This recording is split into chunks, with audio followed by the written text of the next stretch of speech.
Alright, so through the chicane, just take it through 6th gear and god damn it, why do I keep cutting the corner? Hey guys, I'm going to be taking you through a full circuit guide of the Melbourne circuit on F1 Mobile Racing today. So before we begin, remember to hit that subscribe button. Now let's get right into the video. So the first important thing to know is that Melbourne is a balanced type of circuit. So you gotta make sure that you use a balanced setup. You need equal aero, power, lightweight, and brakes. So just make sure you use that setup for this track. Alright, so on to our first qualifying lap on the Melbourne circuit. Now on to the very first corner, brake between the second and the third brake marker and exit at 6th gear through the chicane. Now on to the next corner, brake also between the second and the third brake marker and then exit out at 3rd gear. Remember to exit at the yellow and green stripes, which is the edge of the circuit. Now for the first corner of sector 2, brake right before that last brake marker and exit out at 4th gear, stepping on the accelerator as soon as possible. For this next chicane, brake right before that last brake marker and exit close to the wall.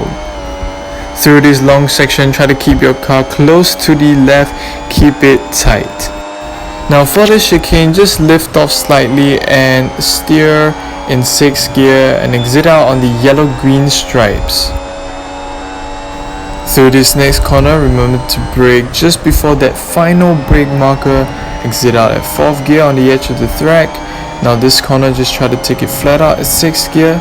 Now brake at the final brake marker, exit out at 3rd gear, turn in your car, hit the apex, exit out, hit that DRS button, and we are done with the lap around the circuit of Melbourne.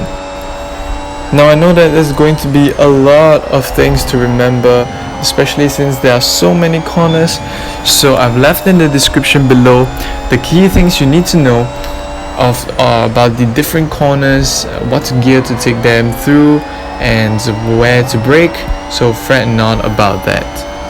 Obviously, if you feel like not driving with the racing line is too much of a hassle, honestly it's fine. You could still try to stick to the racing line to give you a brief reference as to where to brake, but honestly I wouldn't recommend you use the dynamic racing line after the new update, because seriously they've made it so much different to the point where you really brake unnecessarily early, so do take note of that.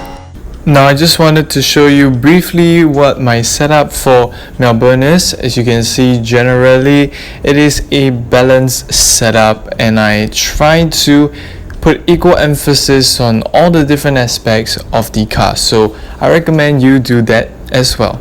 And overall, my hot lap guide on the circuit of Melbourne is based on my setup. So if your setup is slightly different, it could affect your speed and it could affect your driving style on the circuit of Melbourne. So just take my hot lap guide as a reference, but still feel your way through as a driver yourself.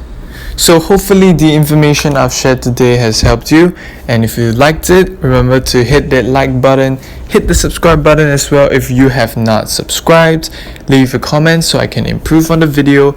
Now thank you so much for watching, and I'll see you next time.